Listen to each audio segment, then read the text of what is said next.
21 days alone in the Amazon. No food, no map, no one coming to look for him, because no one even knew where to start.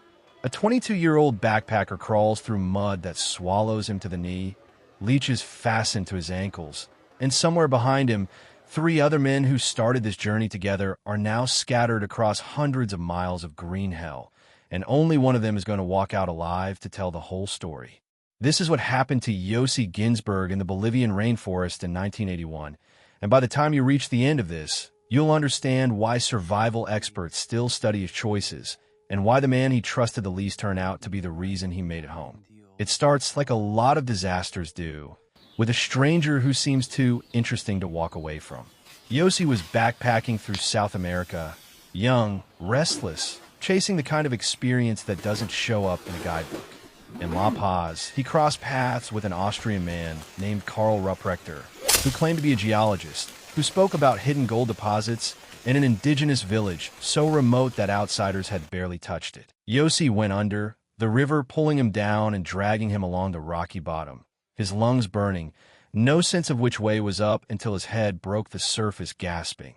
And when he looked around, Kevin was gone, swept somewhere else entirely, downstream, out of sight, out of reach. Yossi was alone. No buck, no food, a knife, a lighter that wouldn't stay dry, and the clothes soaked to his skin. Just him and a wall of green stretching in every direction, with no trail, no compass, and no one on earth who knew exactly where to look for him. He did what a person does when panic offers knowing, because here's the detail that makes this story different from so many others like it. Kevin didn't give up on Yossi.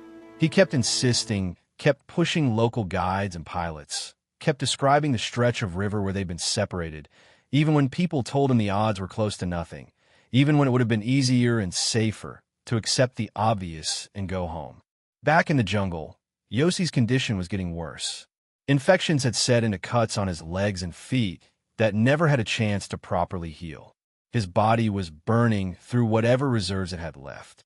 He was disoriented for stretches of time, his sense of direction unreliable, his grip on how many days had actually passed slipping further with each sunrise. And still, he moved.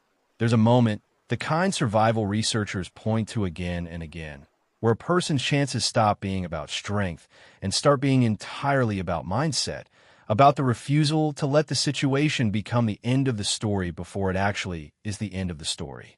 Yossi was living inside that exact moment, day after day after day, with no way of knowing whether it would matter at all.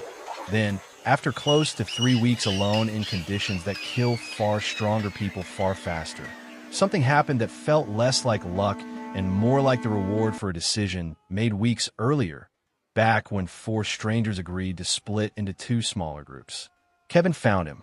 Guided by local boatmen, he'd convinced to keep searching long after most people would have called it off. Kevin spotted a raft, and on it, barely recognizable, feverish, and stripped down to almost nothing, was Yossi. Alive. The reunion wasn't cinematic in the way movies make these things look. It was quieter than that, more disbelieving, 2 men staring at each other like neither one could fully process that this was actually happening, that the search habit actually worked, that all those days of insisting, of refusing to accept the obvious answer, had actually paid off.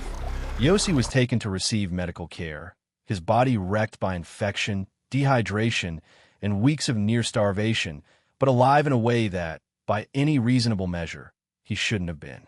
But this story doesn't end with a clean rescue for everyone involved, and that's the part that still sits heavy with anyone who learns the full picture. Marcus Stam, the quiet Swiss engineer who continued on foot with Karl, was never found. Search efforts went out. Hope stretched thin over days and then weeks, but the jungle that had nearly taken Yossi had simply closed over Marcus without leaving a single trace behind. No body, no definitive answer, just an absence that his family had to learn to live inside for the rest of their lives. And Karl, the man whose stories had pulled all 4 of them into this in the first place, walked away from the expedition and largely vanished from the narrative. His exact fate, and even the full truth of who he really was, left tangled in rumor and unanswered questions that have followed this story for decades since. Yossi went on to write about what happened to him, to speak about it publicly, to turn one of the worst experiences of his life into something that could actually help other people, teaching wilderness survival, working with search and rescue efforts himself, using what he'd learned in the space where hope and dwindling strength collide against each other. What sticks with people, hearing this story even now, isn't just the horror of being lost, though that's real enough on its own. It's the detail sitting quietly underneath the whole thing. That the version of this story where Yossi dies alone in that jungle was the far more likely outcome. And the only reason it didn't happen that way is because one person refused to stop looking long after everyone else would have understood if he had. That's the part worth sitting with. Not the rapids, not the swamp, not the fever dreams of a starving mind convincing itself help was never coming. It's the fact that somewhere out there, someone was still looking, even when the odds said it was pointless. Because sometimes survival isn't only about the person lost in the wilderness. Sometimes it's about the person who won't accept that they're gone. 21 days.